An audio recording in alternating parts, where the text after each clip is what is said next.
Hi guys, welcome back to my channel. In this video I will teach you how to set custom status on the Discord mobile. So if you want to do this, watch this video till the end, and if this video really helps you out, do subscribe to my channel. So first of all, you have to open your Play Store and you have to search for the Discord. once you will search for it once you will search for it, simply update your Discord mobile application from here.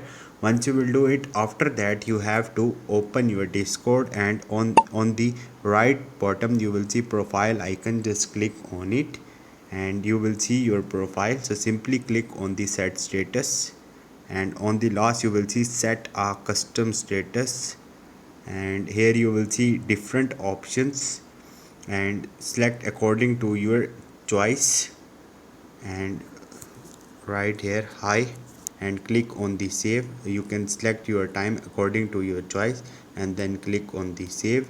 Once you will do it, your custom status will be set. So this is the simple way. Hope this video will helpful for you. If you have any question or any confusion, just drop a comment. I will try to help you. Thank you.